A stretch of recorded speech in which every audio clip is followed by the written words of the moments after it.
SpookBox Legion rise! Welcome back to SpookBox, the podcast where man-eating is just how you describe me having breakfast. I'm this week's host, Dav, and here with me are two of my own succubi, Connor. Hi, how's it going? And Heather. All right, Hen. I changed up the order that time. You almost got it out completely perfectly that time. And good intro. Good intro. 50%. And this week we're looking at the 2009 horror comedy drama film called Jennifer's Body, directed by Karyn Kusama and written by Diablo Cody. Hooray! Best known for her writing work with Juno. Love it. I just really wanted to get some first impressions from you guys about this film. We watched it together last night. Yeah. I've seen it twice maybe now. Heather, you saw it when it first came out. When I was a teen. When you were a teen in 2009. A wee sprog. I, was going through being a teenage girl, so I didn't like this film when I first saw it, and I didn't really know why.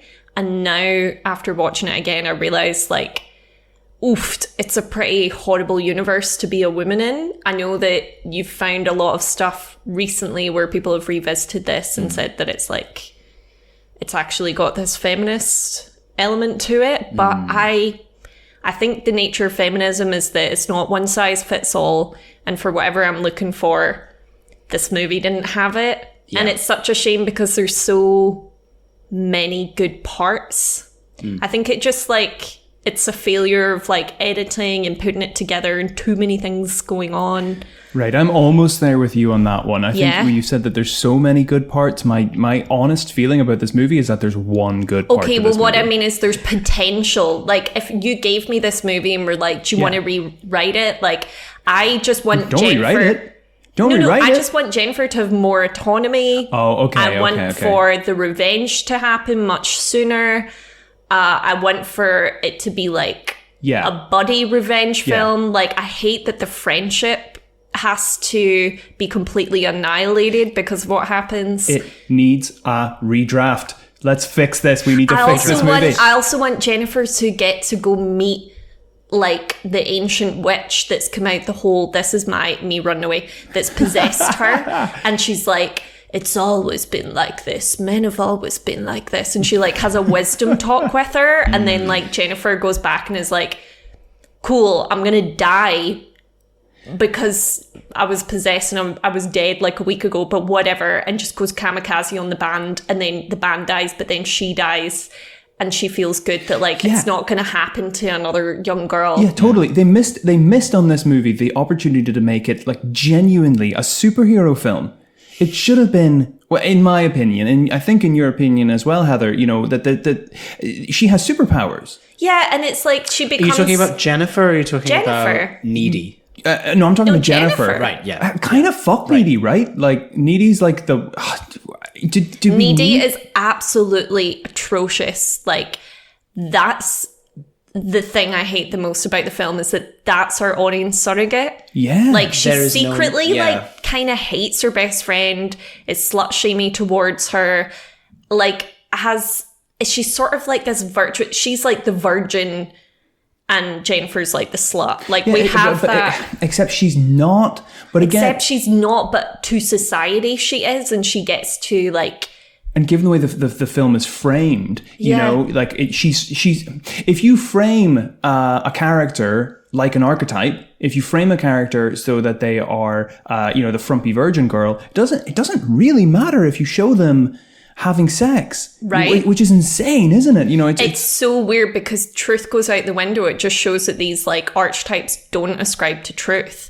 The symbol of them is more powerful than any kind of facts. She's not a virgin, and but the way she's presented is purity and chastity and everything that Jennifer's not, and I just hate it. It almost feels like Needy gets to have things both ways in this movie. She somehow is able to slut shame Jennifer, but herself have an active sexual life. It's no. You just need to have the right active sexual life. Right. It's not the act itself. You need to have a long-term boyfriend That's the right way to have sex. But also be bisexual, and also it's so weird because like her bisexuality is one of the more interesting things in the movie, because it's just kind of, they don't ruin it by trying to do stuff with it. Yeah.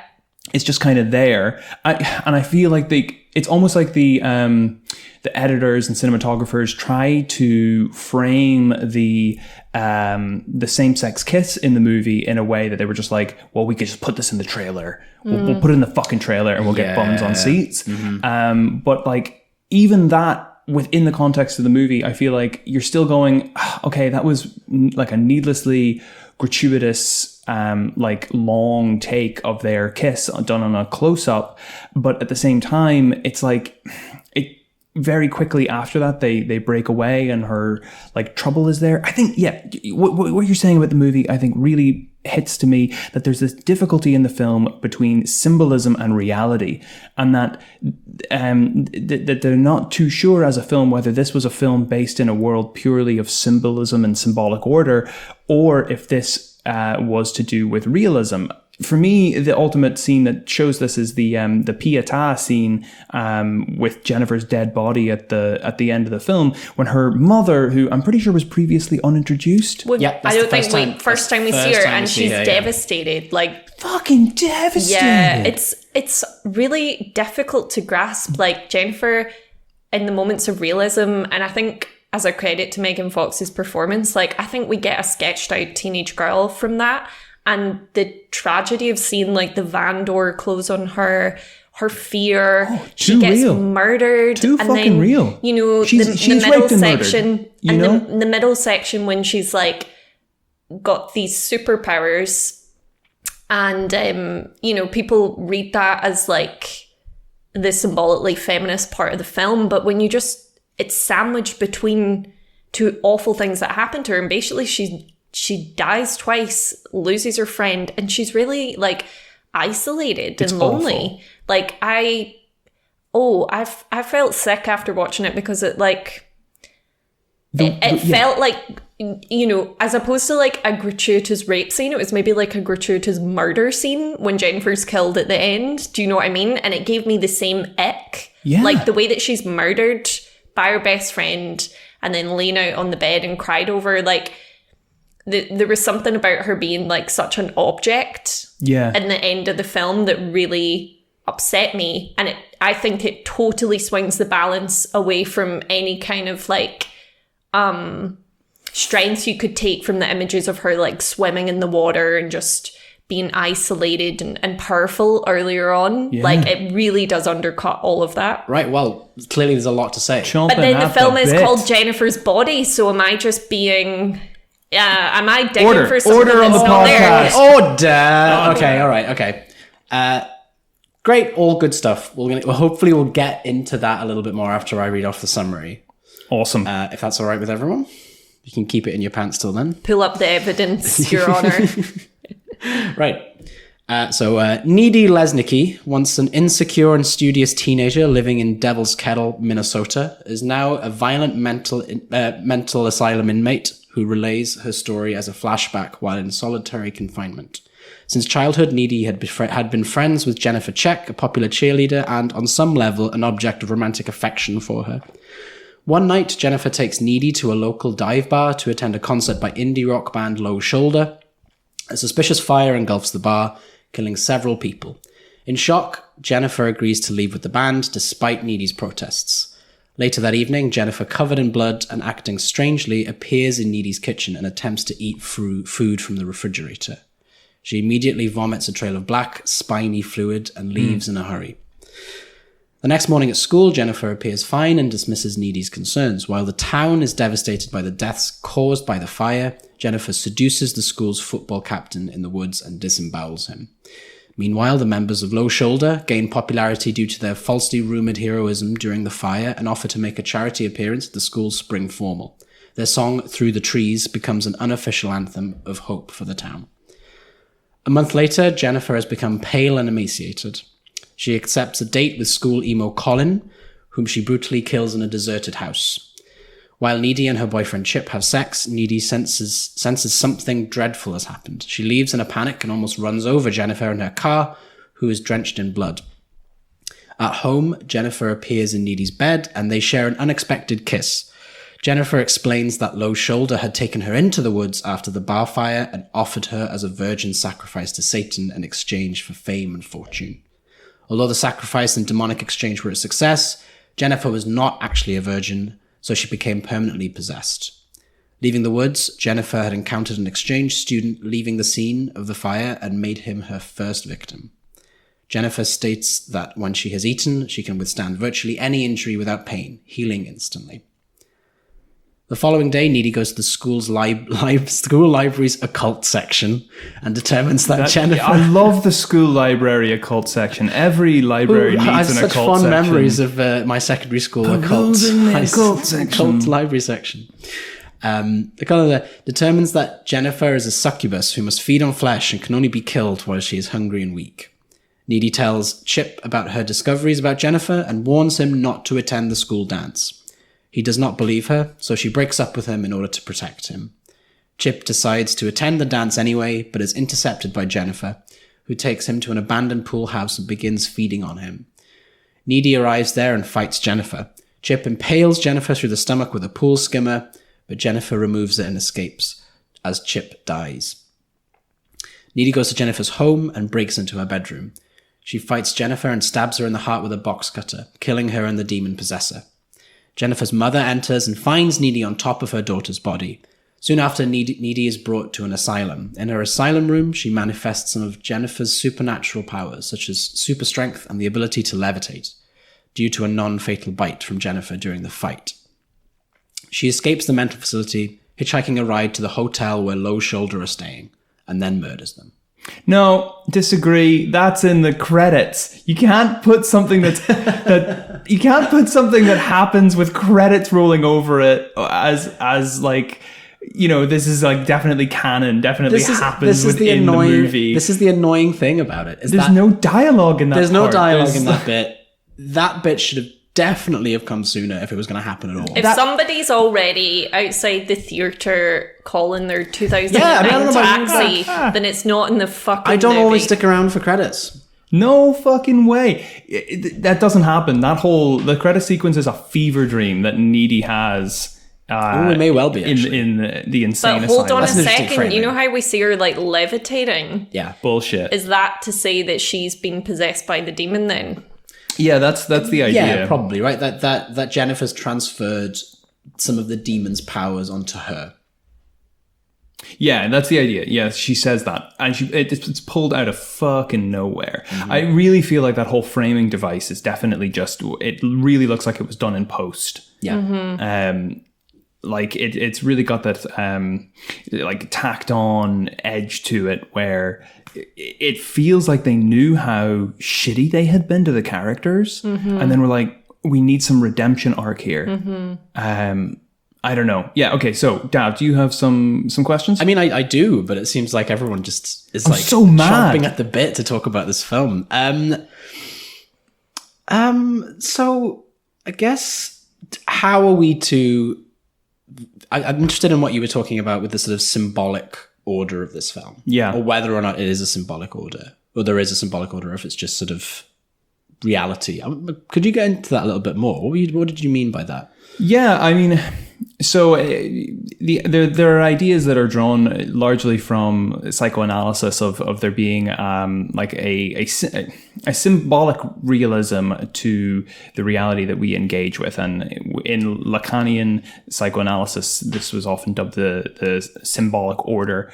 We don't engage with reality, the real. The real is too much for human beings to actually engage with. So instead, we are kind of all caught up in this interplay of symbolism, and that also like can be read in certain ways as having resonances with semiotics, where you don't see a chair. You see some sticks of wood that have got this ability to aid in your sitting down. That's kind of the activity that they give. But then they also, the way the chair is curved and carved and formed denotes certain things to you, So within the film, there's this constant interplay where you have these archetypal characters, these, this sort of symbols that you have from something like Cabin in the Woods.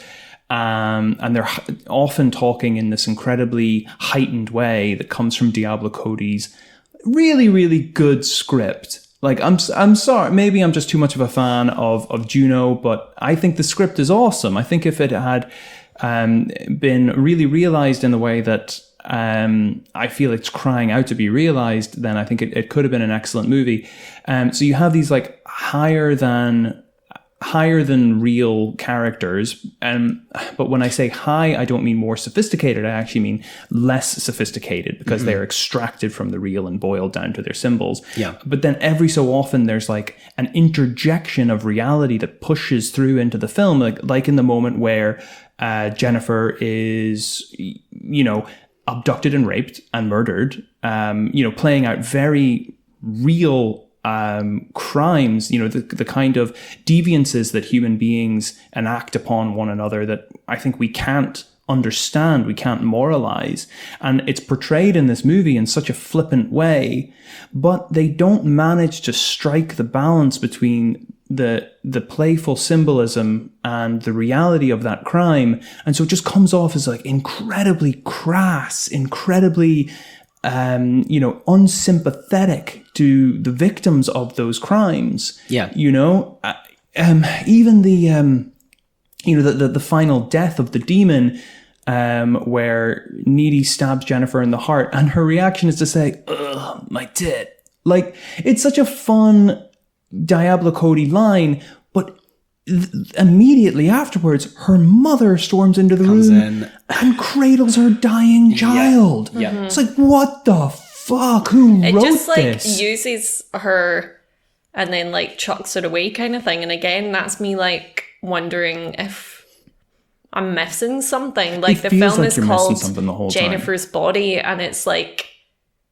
it's about, using this woman like and seeing her just as a body kind of thing, and like that is what happens. I don't know, like it's very strange. Like, I don't feel like there's cohesion between those two parts. Yeah. The realism and the symbolic. That is something that I really wanted to get to as well, is just one of the things that we agreed upon watching it last night was that the tonal elements of the film were sort of all over the place. That the scene that you're just describing with Jennifer's death, and just the way, I don't know, like, I don't know that I agree that Diablo Cody's script is all that good. I'll fight you. In this. Yeah, well, I don't think it's that good. Unless it's a disservice on the part of the direction or something like that. Yeah, I think for me, I really feel like it's the directing and the editing have just murdered the script. Yeah. And to be clear, I think what's really interesting to me is how much Jennifer's Body is a kind of monument to the myth of authorship. Because you have these very talented individuals involved in a film that's just a fucking train wreck. I'm sorry to keep swearing, but I'm really annoyed about it, because the thing that frustrates me most with a movie is when I see something that could have worked, and then just, I think, through a combination of negligence, probably behind the scenes battles to do with financing, just these complications creep in that prevent the movie from realizing its potential. So, I kept saying in the movie last night, you can see the lines that are written for Michael Cera. You can see the lines that are written for Ellen Page. You can feel when these characters are meant to be delivering this whip crack fast dialogue. J.K. Simmons' character is insane. He's out of this world, and he has these really weird lines. I mean, literally, he does not fit in that film. He doesn't fit in the film that's delivered, but he does fit in the script. Yeah. Because people don't say your ego is prego. Mm-hmm. That's not naturalistic human dialogue. It also kind of is when you think about how playful people are with dialogue in reality. But, when every single character in your world speaks in this crazy way, there's no need to then try and humanize that. The script is very clearly hinting this is not taking place in complex reality. You know, this is an exchange between larger than life characters that speak quick and, you know, talk about things in absolutely absurd ways, refer to their own bodily organs as in these weird, playful, you know, play on words. Yeah. And the way it comes off in its final delivery is almost Lynchian in the way it's unsettling, that there's this interplay between reality and larger than life-ness. And I think, I hate to say it because I really wanted to talk about this film because there is something I like about the sort of self-reflexivity of having Megan Fox play that character. Oh, okay. Because it seemed as though she had already been in the Transformers film. She'd already sort of against her own will really been established as a kind of sex symbol, as a kind of Monroe, really. And I think it's a smart play to have a film about a sort of vixen, man-eating succubus played by Megan Fox. It was as if to say, it could have been this attempt to give that actor some kind of agency, a sort of self-aware, meta-modern kind of, you think you know what the audience for her films are, but you won't get that from this film. That those audiences will not get what they're looking for from this film. I think that was wishful thinking on my part, because I just wish that Megan Fox's character, Jennifer, was... I'm thinking back now, and I don't think she wasn't a sympathetic character to begin with. No. Which is a shame, because I think she's supposed to be. She's really supposed to be. Heather, what do you think?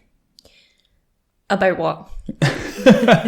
You know, I want to know what you think about Megan Fox in this part. Like, do you think she played it well? Do you think there was something wrong with the character? Do you think she was sort of mishandled as an actor? I think she played it really well. I think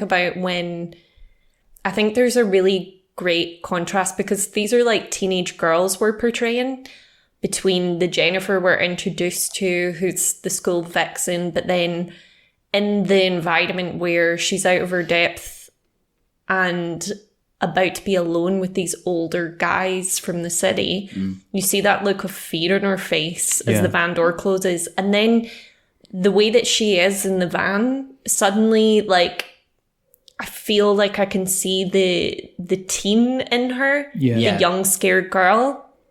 And I'm interested in that story. Like, I'm interested in, you know, that she is this larger than life vixen, confident person in her day to day, but then, you know, she's also in danger in that scene. And I think that Megan Fox plays it really well, but it's like such a chaotic, schizophrenic character. Like, it is a confident high school cheerleader. It is a scared teenage girl who's out of her depth. It's someone about to die. It's then a superhero vixen. It's also an evil demon. It's a malicious best friend who actually hasn't really liked their best friend all along. It's a best friend who actually was in love with their best friend all along. It's so many things that it just becomes lost, like what exactly Jennifer is. And I think that it could have been so much more powerful if she was this, you know, girl who had a horrible thing happen to her and sought revenge because of this magical element of Devil's Kettle and the demon or the devil deal. You know, she was able to have superhuman powers, seek her revenge. And maybe at the end she could have still died, but, you know, had sought that autonomy for herself. But things just happened to her, because even in the context of her murdering and killing young men in the town, that is tangential to the fact that she was killed, like the initial Jennifer, against her will. So, and had this curse put on her. So even in the like trailer autonomy moments, it's all just shit that happened to her. None of it is her choice.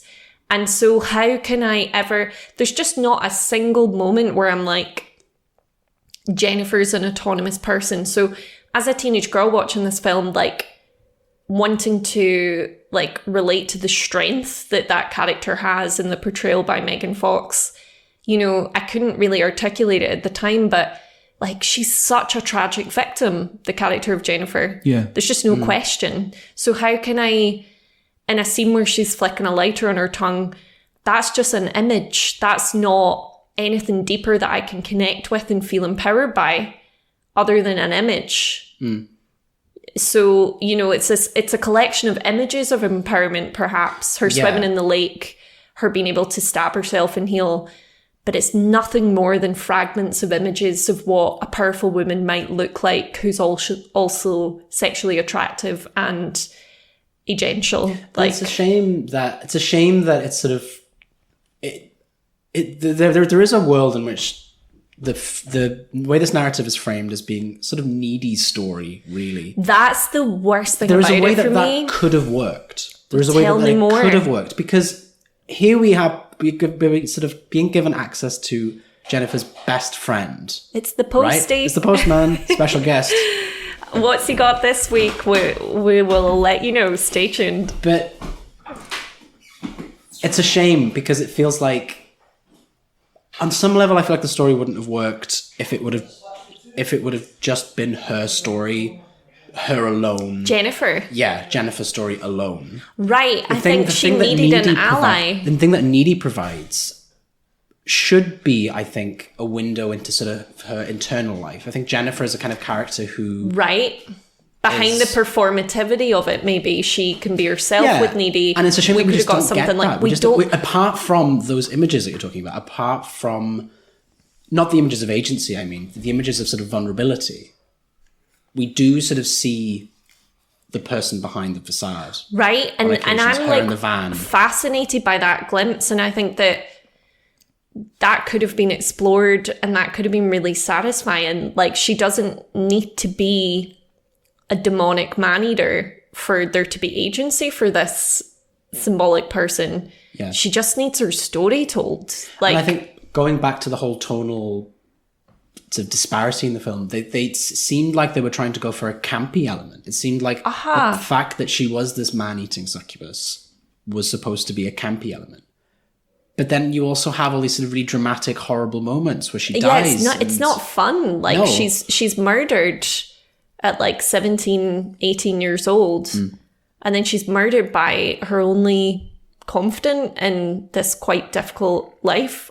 At the end, her best friend. Like, Yeah, I think that's like... I struggle with that. It's the major tension in this film is that it is schizophrenic, as you said. I think that's the perfect word for this movie.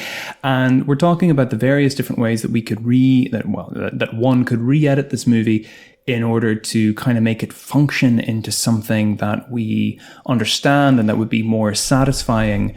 It sounds like my preference would be to lean into the Diablo Cody script, make the editing more like madcap, remove all of the framing elements from it, like really focus on like basically like J.K. Simmons' character as the kind of tonal guide, that this is going to be a zany movie. Would you maybe see it in the vein of a kind of Edgar Wright movie, perhaps? I think to me, it feels like, American Edgar Wright. Yeah. It really should have been an Edgar Wright kind of movie. Such as like what films? Shaun of the Dead. I think Scott Pilgrim even. To a degree. I think Scott Pilgrim would have been the one for me to sort of lean into that kind of tone. I think that's what it was trying to do, because like to compare it to Scott Pilgrim, I loved Scott Pilgrim as a teenager, so there's a difference there. But do you not think that the reason why it's so schizophrenic is because the film tried to cater to too many people? It tried to cater to people who hate Megan Fox. It tried to cater to people who love Megan Fox. It tried to cater to people who want to have sex with Megan Fox. And it tried to cater to people who... and all of the in-betweens. and all of it. Like, because all of those readings are there, I just want to have hate sex with Megan Fox because I both love and hate and identify with her. But the strongest one of all, because of the framing device, is Needy's, who is like jealous of her but obsessed with her. So crazy. I think that's the audience that they were intending. They wanted people to show up being needy, which is so weird. It makes me annoyed because it's like, that's my audience surrogate. And I'm like, Needy's a me. bitch. That's not me. Yeah. Like, that's horrible. Be nice to Jennifer. Like, That's why the are you thing. such a horrible friend? Needy is a bitch. We can't let that go because She's a bitch. she And murders her. the film does not frame her that way. And that's the really disorientating thing, is that she the murders real her best friend and doesn't seem to have any issue with it. Is Needy. Yeah. And you could say that, well, we see her in a mental asylum. I think that the mental asylum thing was added on.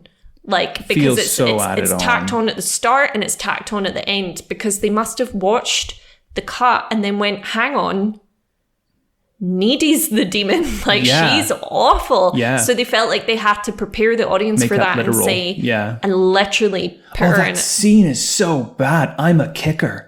It even says so on my form. And then she kicks. And then she spells kicker. Oh, God. And, like, so dumb. You know, you've cast Megan Fox so well for like that time and giving her as an actress agency, but who is Needy? Like, it's not Amanda Seyfried. I don't know what this person is. It's like so many things. This violent, but also like, you know, subby person. Yeah. It's quite scary. You know, the movie it reminds me most of is Sucker Punch. oh no, I haven't seen I haven't that. seen Sucker Punch. Can you talk about that? Sucker Punch Yeah. is a movie with Emily Browning, and it's directed by everyone's favorite objectivist, Zack Snyder. What a prick. But he has this movie where there is a young girl who gets kidnapped by her uncle because he's trying to seize a fortune or something, and he locks her in an insane asylum, and moments before she gets lobotomized, she has a dream that she's actually not in an insane asylum, but instead is living in a school for dancing girls, like a ballet college thing. But I think it's actually that they're maybe burlesque dancers, if memory serves. And then in that dream, she has a further level of a dream where she is like a Japanese anime inspired superhero that goes on these like varying genres of missions where she like cuts down like android Nazis at one point and then is like fighting a dragon in another scene. And it's like really, really bizarre movie. But then at the end of the film, it's, to my mind, it's only really saving grace is that a character at the end of the film says, everything you just saw was basically bullshit. I was narrating the story of her life, and to be honest, I never really got to know her. So I just know that she got lobotomized in order to help me escape from the mental institution. So all the stuff that you just watched was me having a guess about how she felt. And then the film ends. Okay. Holy cow. So from Sucker Punch, you could view Jennifer's body, this is a stretch, but bear with me, that all of it is like Needy's like psychosis. Well, and totally. Imperfect memory or and that Jennifer didn't do anything wrong.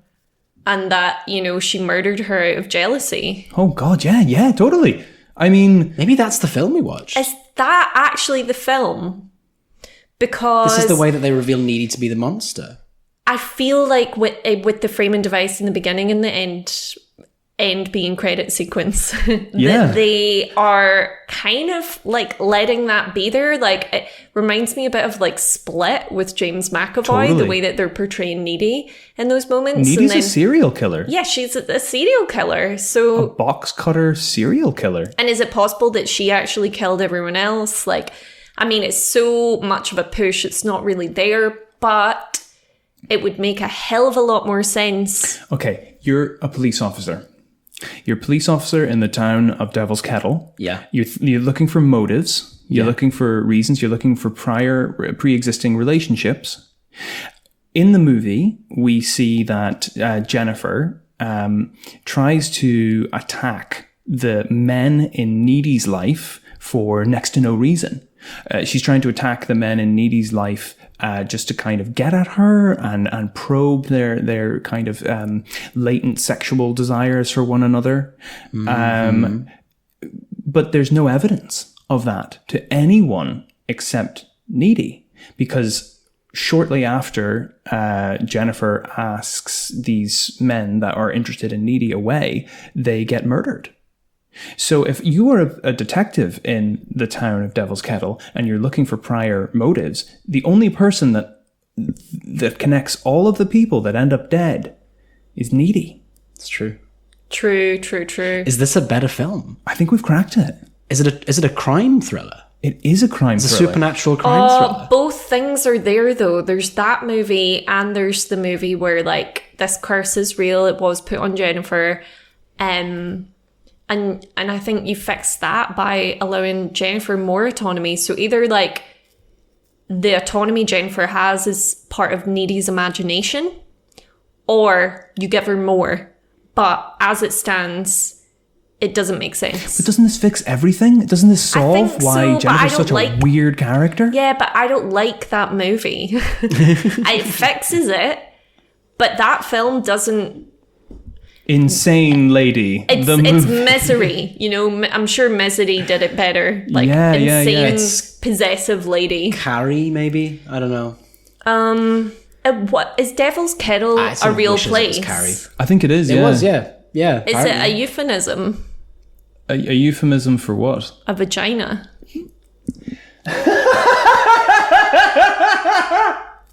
You said it. Did no one else think that? I literally did not cross my mind. What is the Devil's Kettle? Like, it's the whirlpool. It's the whirlpool. But fine, but like, in what way is a vagina like a kettle? Well, no, just the idea of Jennifer like sucking away these men, like in the whirlpool. I don't know. I feel like there's vaginal suction. I feel like there's that thing vaginas are famed for. I think that there's a symbolic element to all of it, the name and everything, and it's like.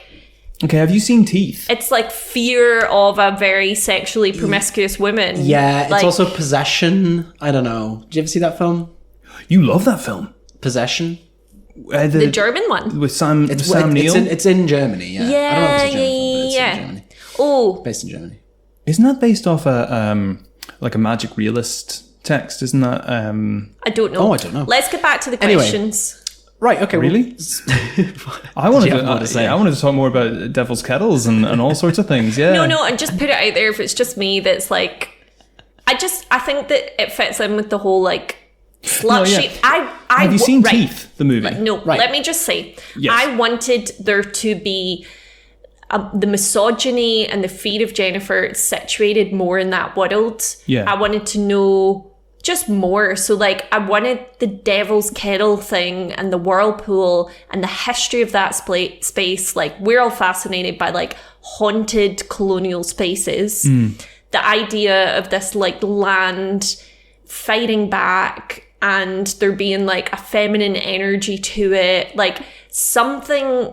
There's loads of cool shit there that would be my movie, like, and Jennifer getting possessed by that and enacting it on the town as like a kind of anti-colonial, like subjugating force. But then, I don't know. I think that, like, I don't know. There's just a lot there, like, in terms of like the slut shaming culture, the fact that Needy is like our audience surrogate and our like access to this town. She's kind of representative of the town.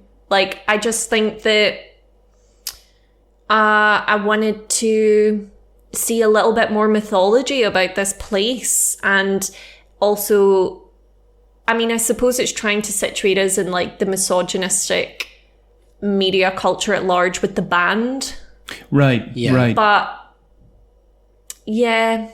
There's just so much missing. There's so much missing. So much missing. Well, that was the only thing I wanted to say way, way, way back when you were talking about how the film is schizophrenic.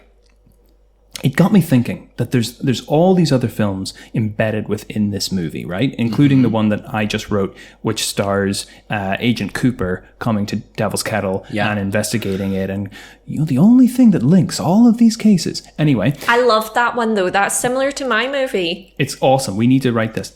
But for me, the thing that could also fix this movie is if we stop trying to make it make sense and instead really leaned into that idea of Jennifer's body, Jennifer's empty body, Jennifer's dead body, that this is just a movie, that this is just a husk of a film. And instead we need to put this through like a random number generator and just spit out the scenes in a random order. It might be even more evocative of a film if it just made no sense entirely, because it's almost there, Yeah. So I feel like it's just a thing that happens to you. A dismembered film. Yeah, right? It's just a bunch of images. So I feel, because like there's so many evocative things in it, like that image of Jennifer swimming through the lake. Yeah, it's so cool. You're like, oh, that's a cool character. They're gonna get up to some stuff. Well, that's what I love, and that's why it's like, yeah, that none of that happens. Oh no, she's not. She's gonna get murdered with a box cutter. Jesus, so weird. Anyway, well, that's my movie. Well, okay. So I guess to sort of wrap up, I know we tend to try and talk within the limitations of the film. Yeah. Why do we think now, as of 2 years ago, people have started thinking about this film again? Yeah. So I mean, why I really is want there? to know why people. Because people talk about it. People are talking about it as the sort of lost feminist classic. Whether you believe that or not, people are sort of calling it that. People are seeing it in a different light after the sort of Me Too movement, with specific reference to the sort of banned scene, the sacrifice scene of a young woman being sacrificed in order for men to get fame and fortune, I guess. I mean, do you think these things are there? Do you think that it's meaningful that people do see these things in that film? It's a question that I asked a couple of weeks ago. Well, actually, I just realized it's a question that I asked in a meeting at work, not on this podcast. But no, I think I did bring it up on the podcast. It's a question of, is it enough to make a movie that shows reality, or should you be trying to talk about something more than reality, or something more desirable than reality? Yeah, about possibility, not just... Should it be about reality or possibility? Yeah, and so... I think it came down to being about reality, this film, but what it promised us was possibility. Thank you. With all the images of Jennifer's, like, superhuman ability and freedom, the idea of this film really is the possibility, but the reality is a horrible tragedy happening to a young woman in a small town. So there's no kind of liberation present in it, and it's not enough to just show bad shit happens. Oh, Heather, it's Jennifer's Body, the movie speaking. Did you know that life's hard for women? I did, yeah. I think I'm just gonna not focus on that for a distilled amount of 2 hours. Cool. Chill. So I'm just going to go do something else. Sweet, I'll be here being an unappreciated classic. For me, the thing, you're talking about reality and possibility. Possibility is a really interesting word, because there is a revenge arc in this film. It's not necessarily the right revenge arc, because really, it ought to be Jennifer's revenge arc. It ought to be about her turning her trauma... Needies. And it's basically needies. It ought to be about Jennifer turning her trauma, turning her powers against the men who killed her, essentially, who sacrificed her. And I mean, there is an element of that. Again, we're talking about a scene that happens literally during the credits, of that sort of completion of that revenge arc, but instead of Jennifer doing it, sort of being done on her behalf by her best friend. Who killed her. Who also killed her. What I want to say as well is that's the sad thing about the Me Too movement is trying to make information that was hidden known. Yeah. It's trying to take that out. And Jennifer dies with nobody knowing No one knows what happened to her. Nobody knows. And the band die with no one and ever the knowing. band die with no one ever knowing what they did. So is this a feminism of the Me Too movement, or is it a feminism of Cancel culture? eventually everyone will die and that's the end of the bad stuff, For me, right? Permanent cancel. As far as I understand it, Permanently as far as cancelled. I understand it, one of the things about the Me Too movement is about women speaking to each other and banding together to expose. There's horrible none men, of that right? in this movie. There is, but it doesn't happen until the very end. What? It doesn't happen until it's almost like too symbolic for it to actually mean they anything. do not band together. Needy has no I think life if you and murder purpose. your friend. Well, She has yeah, I no know, life but I and think- but purpose there is a beyond sort of- Jennifer, so that's why she goes on to I'm do saying that. I'm saying it's a gesture towards it. It's like, I may have murdered my friend because she was possessed by a demon, but now I realize what I should have done. Again, that's a reading, because you can just say that even Needy has no agency at the end, because you could just read her actions as the Possession, demon right? acting through her. Yeah. You know, so again, it would just be that an arc of activity set in motion by men Yeah. comes back to bite them on the ass. It's a movie about men. It's a movie about male agency consuming For the sure. lives of two women. Yeah. Also, male wealth and male success being based upon the murdering and shushing of women. Yeah, and it gets them in the end. It kills them in the end. It Fine, gets them in but the end, but do the women get anything? No, they're destroyed. destroyed. They're destroyed, yeah, So, yeah. like, the men get their success. Then in the credit sequence, again, you could be in the toilet by now, so you don't see this movie. The credit sequence, they get their comeuppance, but like, for women, what kind of redemption is there here? That was the thing that Nada. really fucked me off, was that whole idea. Because as we were watching it, this is the first time I had seen it, I didn't realize that Jennifer wasn't a demon until her, Until her the abduction, sacrifice. rape, and murder Yeah. empowers her. And that's a really complicated narrative. What do you mean, sorry? She is just a normal girl Right. until So previously, before seeing it, you thought she was a demon the whole time. she Got it. seemed powerful, but then what you're told is that power is nothing compared to the power that sexual abuse can imbue in you, which is insane. And it's at the same time it's a very complicated thing that they're that the female filmmakers are engaging with here. That narrative of being a survivor of sexual assault and really trying to find strength in that, which I think is to be applauded, but it just something gets waylaid in the way that story is told in the Yeah, film. and there's a big gap for me as well in how the men in the film, like the band that visit from out of town, they have hobbies. They play music, but also they're into witchcraft. But the women's lives seem, okay, Jennifer's a cheerleader, but they seem so empty in comparison of texture and interest and reality and stuff that isn't to do with men. Everything to do with Needy and Jennifer's to do with men.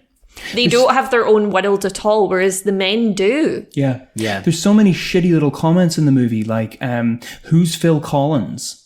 They show that Needy doesn't know as much about music as her boyfriend does. One of the lines that stood out to me, because it was such an aberration from the rest of the film, was when Needy says, is that my Evil Dead t-shirt? And it's like, nothing about you signifies that you're, a Sam Raimi fan. Yeah. Why do you have an evil...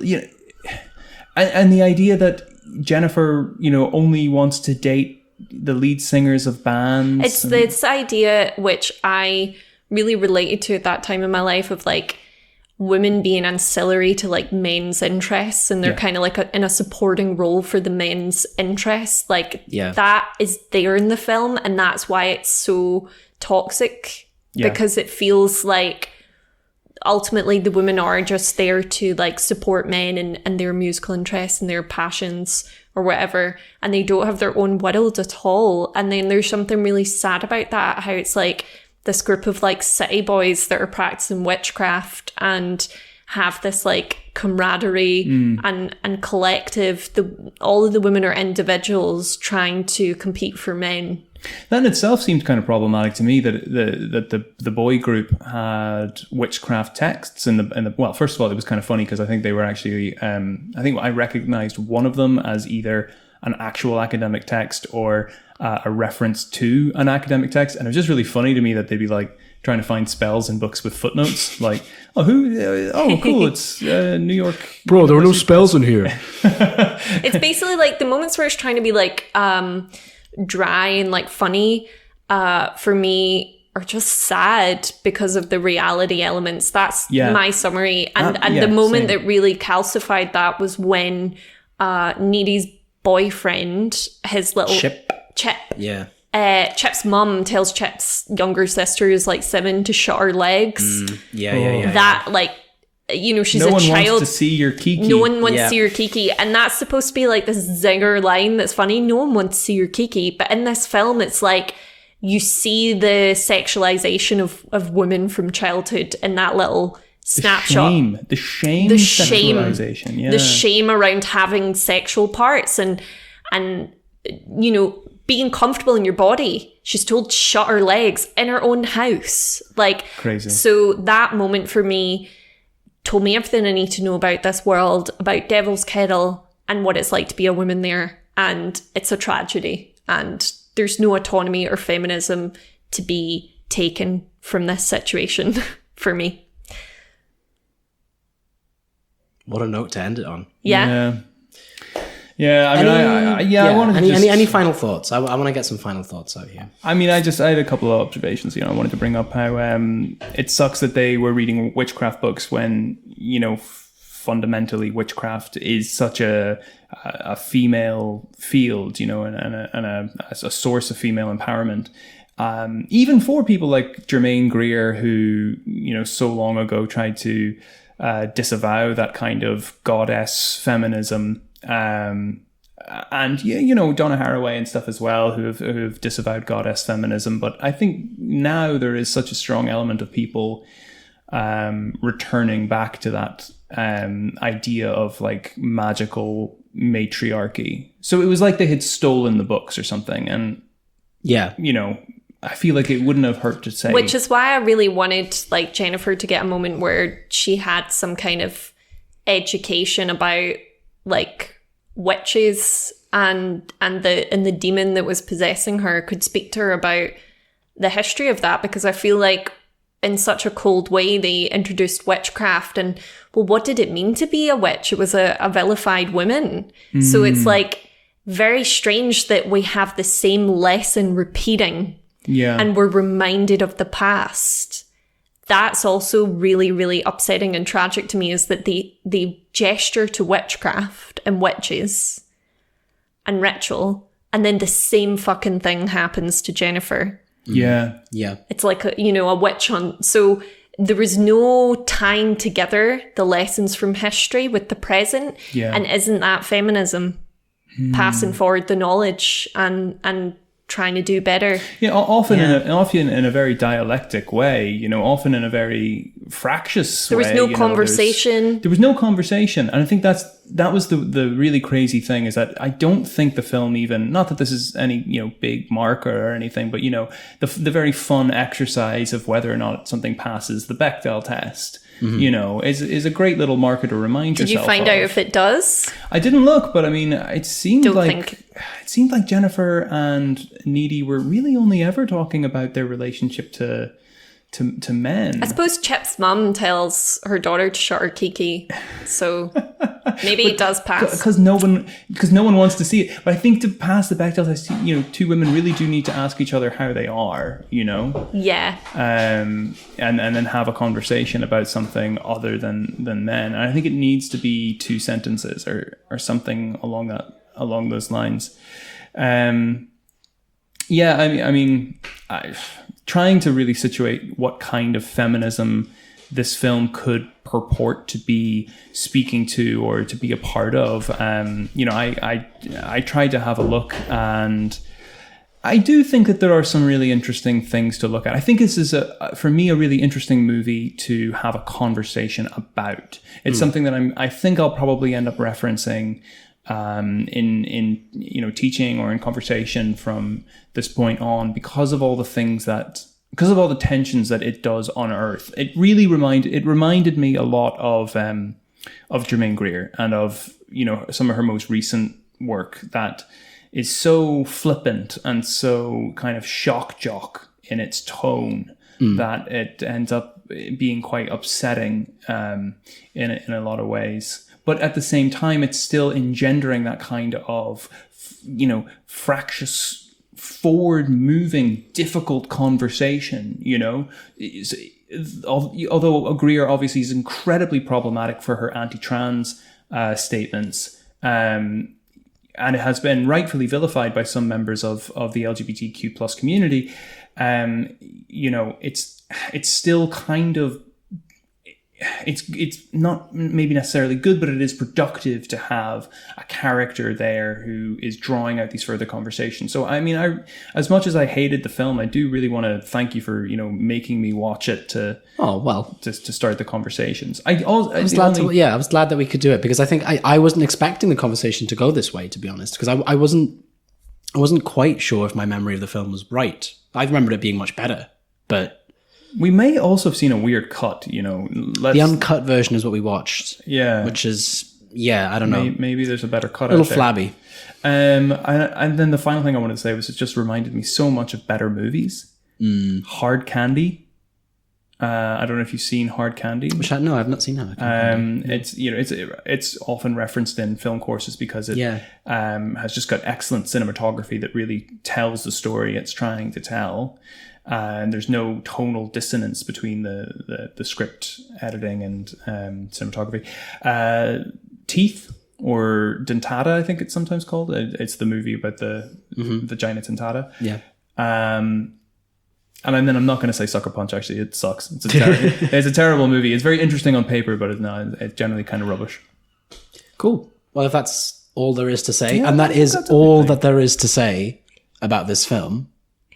I would love to hear somebody tell me I'm wrong, though. So if anybody has listened today and they think that, nope, there is a feminism to Jennifer's body, school me, because school us. Genuinely, because I'm maybe too old, maybe, I don't know, I'm missing something, but get me tell, because we love to hear it. If there's something there, we want to hear about it. For sure. Yeah. And thanks for listening. Comments. Thanks so much for listening. All right, thanks for listening. Be sure to like and subscribe to the podcast if you have time, because it would actually be really great to know that there's some people listening out there. What are we going to do next week? Who's next week? Could that be you, Connor? I think it's me. I think next week we're going to look at the Japanese independent horror film One Cut of the Dead. And then we got another Japanese film coming after that. We've got Dark Water coming after that. Yeah, I'd quite like to take a look at that. Yeah. I like the social horror. Cool. And then after that, you had mentioned... Oh, gosh, I don't know. I have a few ideas. A few ideas. Yeah, okay. I have a few ideas. Well, we've certainly not ran out of ideas yet, so we'll see you guys next week. Keep chugging, SpookBox Legion.